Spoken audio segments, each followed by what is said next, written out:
Assalamualaikum warahmatullahi wabarakatuh. Perkenalkan, saya Rika Novarina, CGP Angkatan 9 dari Kabupaten Pelalawan. Nah, kali ini saya akan mengadakan supervisi akademik terhadap rekan sejawat, di mana tujuan supervisi akademik ini yaitu untuk mengukur sejauh mana kesiapan observer dalam melakukan kegiatan observasi supervisi akademik. Baiklah, saya akan mulai supervisi rekan sejawat saya. Assalamualaikum warahmatullahi wabarakatuh. Waalaikumsalam warahmatullahi wabarakatuh. Apa kabar Ibu Yuli? Alhamdulillah baik Bu. Bagaimana nih? Sebelum saya melakukan supervisi di kelas Ibu, jadi saya akan mengajukan beberapa pertanyaan terlebih dahulu Bu. Dan ini disebut namanya pra-observasi. Baik Ibu, langsung saja kita mulai ya Ibu ya. Nah, jadi apa tujuan pembelajaran Ibu kali ini yang ingin Ibu capai? Oke, baik Bu. Jadi untuk materinya yaitu siswa akan mempelajari tentang benda hidup dan benda tak hidup. Jadi di sini tujuan yang ingin dicapai yaitu ada dua. Yang pertama, siswa mampu menyebutkan ciri-ciri benda hidup dan tidak hidup. Dan yang kedua, siswa mampu menganalisis perbedaan antara benda hidup dan benda tidak hidup. Oke, baik Ibu. Jadi ada dua tujuannya di sini yang ingin Ibu capai Ibu. Yang pertama, siswa mampu menyebutkan ciri-ciri benda hidup dan tidak hidup. Dan yang kedua, siswa mampu menganalisis perbedaan antara benda hidup dan tidak hidup. Seperti itu Ibu. Baik Ibu, pertanyaan yang kedua. Area pengembangan mana yang ingin Ibu kembangkan pada pembelajaran kali ini? Oke, jadi di sini yang ingin saya kembangkan pada pengetahuan anak Bu, di mana anak dapat mengetahui mana benda hidup dan mana benda tidak hidup. Dan siswa dapat menyebutkan ciri-ciri benda hidup dan perbedaannya. Baik, jadi fokusnya ini pada pengetahuan anak ya Ibu. Nah, baik Ibu, pertanyaan selanjutnya. Strategi apa yang Ibu gunakan pada pembelajaran kali ini? Oke, jadi pada pembelajaran kali ini saya akan menggunakan pendekatan saintifik dan pembelajaran berdiferensiasi, di mana nanti siswa akan dibagi menjadi 3 kelompok sesuai gaya belajarnya. Yang pertama, auditori, di mana nanti siswa akan didengarkan suara-suara benda. Yang kedua, siswa yang gaya belajarnya visual, nanti yang visual ini akan diberikan gambar tentang benda hidup dan benda tidak hidup.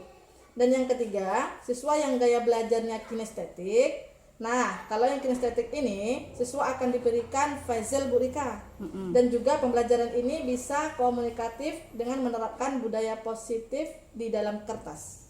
Di dalam kelas. Oh baik, Masya Allah, luar biasa sekali ya Bu persiapannya Bu dengan menerapkan pembelajaran saintifik dan berdiferensiasi dan menerapkan juga budaya positif di kelas ya Bu ya. Baik Ibu, jadi media pembelajaran apa nih Bu yang akan Ibu gunakan pada pembelajaran Ibu nanti? Oke, baiklah. Jadi media yang saya gunakan yaitu gambar tentang benda hidup dan benda tidak hidup. Dan jika memungkinkan, saya akan menggunakan proyektor Bu. Jika jaringan nanti bagus dan listriknya hidup. Karena saya ingin menampilkan video lagu tentang benda hidup dan benda tidak hidup. Seperti itu ya, mudah-mudahan nanti memang di tempat kita ini kendalanya sinyal ya kan Bu, sinyal dan listrik. Jika listrik kita mati maka kita tidak bisa menggunakan, dan itu sering kali terjadi di kelas kita. Baik Ibu, semoga nanti listriknya menyala jadi Ibu bisa menggunakan proyektor. Kalau tidak ada nanti bisa menggunakan gambar saja. Baik Bu. Nah, untuk pertanyaan yang terakhir Ibu, kapan akan Ibu laksanakan rencana pembelajaran Ibu? Oke, jadi pembelajaran ini akan saya laksanakan pada minggu pertama semester genap Bu. Baik Ibu, jadi nanti pada minggu pertama semester genap saya akan ke kelas Ibu untuk melihat Ibu mengajar. Dan setelah itu kita akan berbincang-bincang lagi ya Ibu tentang pasca observasi. Terima kasih Ibu Yuli atas waktunya. Sama-sama. Terima kasih Ibu.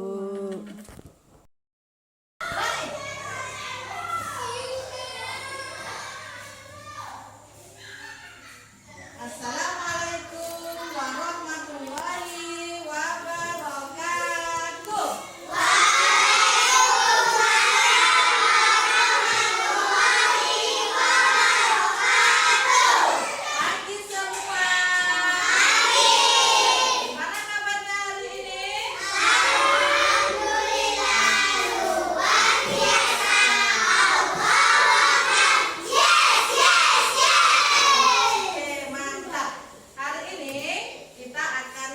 belajar tentang benda hidup dan benda tidak hidup. Oke, sebelum memulai pelajaran hari ini, marilah bersama-sama kita berdoa. Berdoa, mulai.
Jadi kalau sudah ada kesehatan, minum obat, setelah itu datang ke sekolah kembali. Bagi semuanya gitu juga, tolong jaga kesehatan biar tidak sakit.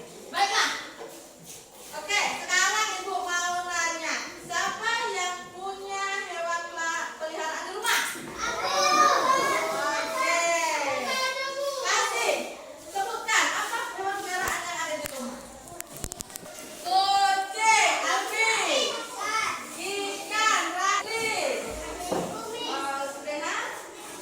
Oke, apa nanti? Kucing dengan ikan.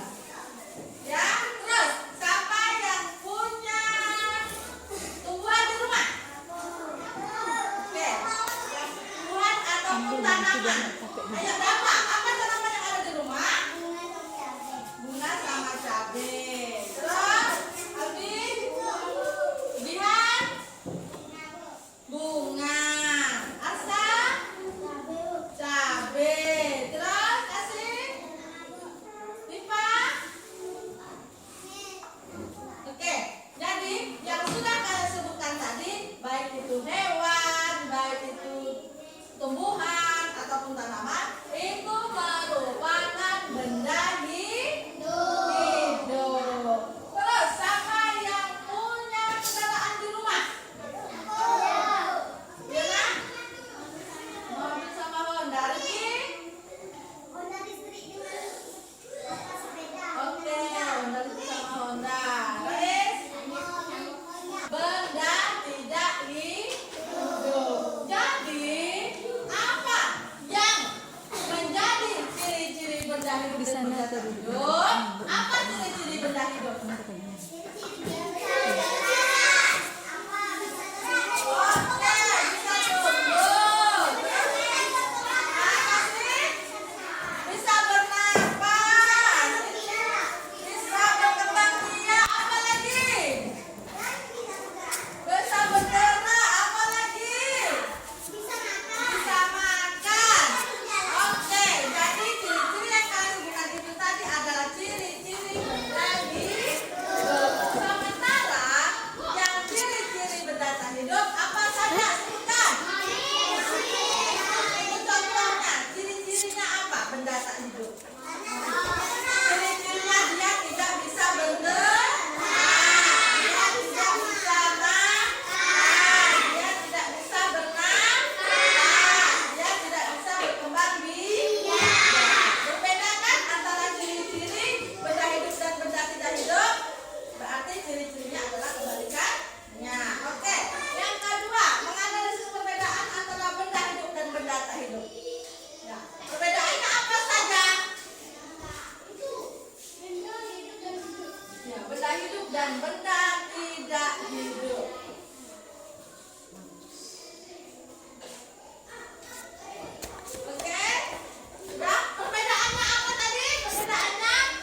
contoh caranya seperti ini caranya. Ini. Ini benda hidup atau benda tak hidup? Seperti itu. Oke. Ya. Nanti kelompok 2 akan menyusun sebuah puzzle. Nanti akan terbentuk dia benda hidup atau benda hidup. Yang ketiga, nanti 2 orang akan mengeluarkan bunyi suara sesuai dengan gambar ini. Ya, nanti baru yang 3 orang sebutkan. Ya, apa bunyi yang terdengar? Sudah paham? Oke. Ya, oke, sudah? Mulai? Ya, mulai. Sudah ya, mulai berkelompok masing-masing.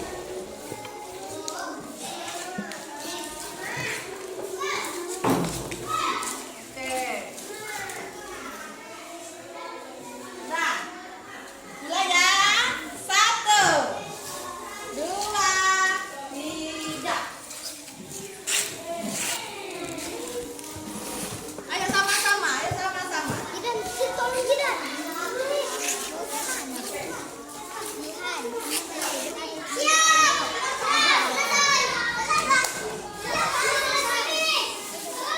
Bukan suara.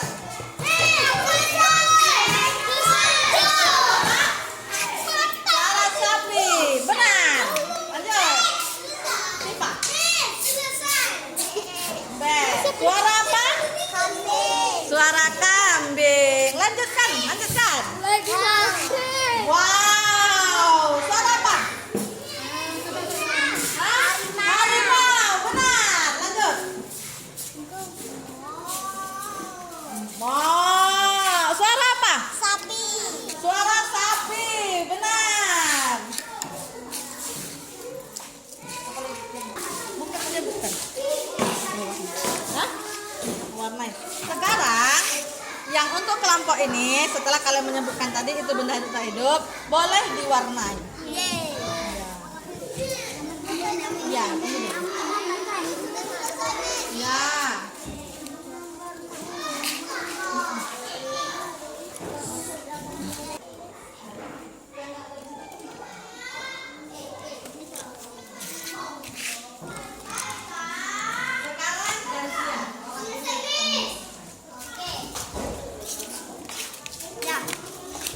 Oke. Ya, benar. Ini gambar apa, Rizky? Mobil. Mobil benda hidup apa benda tak hidup? Tidak hidup. Benda tidak hidup. Kenapa dia tidak hidup? Disebut dengan benda tidak hidup? Karena tidak bisa makan. Oh, karena tidak bisa makan. Benar. Minum. Bisa minum. Tidak bisa berkembang. Bisa berkembang biak. Tidak bisa tidur. Bisa tidur. Tak bisa bernafas. Iya, benar. Sekarang ini dah. Tadi Rizky dong nih. Sekarang tidak.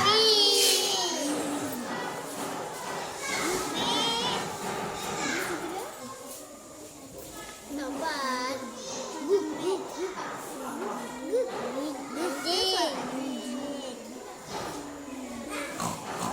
Salah kaki.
Assalamualaikum warahmatullahi wabarakatuh. Perkenalkan, saya Rika Novarina, CGP Angkatan 9 dari Kabupaten Pelalawan, Provinsi Riau. Baiklah, di sini saya akan melakukan kegiatan pasca observasi dan saya didampingi oleh teman saya. Silakan Ibu perkenalkan dirinya. Ya, baiklah, nama saya Yuli Fatayati, saya guru SDN 002 Desa Kesuma dan sekarang mengajar di kelas 1. Oke, terima kasih Ibu Yuli. Adapun tujuan dari pasca observasi ini yaitu untuk merefleksikan hasil dari supervisi akademik yang telah kita laksanakan di kelas. Baik Ibu, saya akan melakukan beberapa pertanyaan terkait dengan supervisi yang telah Ibu lakukan di kelas. Baiklah, yang pertama Ibu, bagaimana perasaan Ibu setelah melaksanakan pembelajaran berdiferensiasi di kelas? Ya, alhamdulillah saya sangat senang karena melihat anak yang begitu antusias dan semangat. Jadi saya pun merasa semangat Ibu. Jadi sampai sekarang ini masih ada anak-anak yang masih bertanya, kapan Bu kita belajar kayak kemarin lagi? Iya, artinya anak-anak antusias sekali ya Bu ya. Baik Ibu. Terus pertanyaan kedua, menurut Ibu apakah pembelajaran yang Ibu lakukan sudah sesuai dengan apa yang Ibu rencanakan? Ya, alhamdulillah Bu, menurut saya apa yang saya rencanakan sudah tercapai dan sesuai dengan rencananya. Oke, berarti sudah ya Bu ya, sudah mencapai target nih. Kalau dikasih penilaian rentannya nih, dari 10 sampai 100, nilainya berapa? Oh, untuk rentan nilainya sekitar 80%. 80%, artinya sudah maksimal lah ya Bu ya. Oke, baik. Terus apa yang menjadi hambatan atau kendala dalam Ibu melaksanakan pembelajaran berdiferensiasi ini? Iya, yang menjadi kendala ataupun hambatan itu saya tidak bisa menggunakan infocus. Oh iya. Ya, sehingga saya tidak bisa menampilkan video pembelajaran yang sudah saya buat. Kemudian masih ada beberapa anak yang mau untuk bertanya dan masih mengandalkan temannya. Oh ya, ada beberapa anak yang tidak mau bertanya Ibu ya. Memang ada sebagian di kelas itu anaknya yang pasif gitu kan. Jadi dia masih malas berbicara. Baik Ibu, pertanyaan selanjutnya. Nah, dari keempat kompetensi yang ada nih Ibu, kompetensi mana yang ingin Ibu kembangkan? Baiklah, dari keempat kompetensi yang ingin saya kembangkan itu yaitu kompetensi pedagogik. Karena saya merasa ilmu saya masih sangat kurang. Oleh sebab itu, saya harus meningkatkan kemampuan pedagogik saya. Iya, baik. Artinya di sini yang ingin Ibu kembangkan kemampuan pedagogik agar Ibu bisa membuat mungkin media pembelajaran. Iya, baik, seperti itu Ibu. Baik Ibu, apa harapan Ibu ke depannya? Oke, baiklah, harapan saya bisa menerapkan pembelajaran berdiferensiasi secara konsisten dan menyiapkan media pembelajaran yang menarik agar siswa bersemangat dan tidak monoton untuk belajar. Iya, baik Ibu, artinya Ibu ingin menerapkan pembelajaran berdiferensiasi ini secara konsisten Ibu. Ya, agar anak-anak tidak jenuh. Karena selama ini kita kebanyakan dengan metode ceramah. Kan? Baik Ibu, terima kasih atas waktunya. Terima kasih Ibu sudah mau saya supervisi. Baiklah, demikian hasil pasca observasi saya bersama Ibu Yuli, guru dari SDN 002 Kesuma. Saya sudah wabillahi taufiq wal hidayah. Assalamualaikum warahmatullahi wabarakatuh.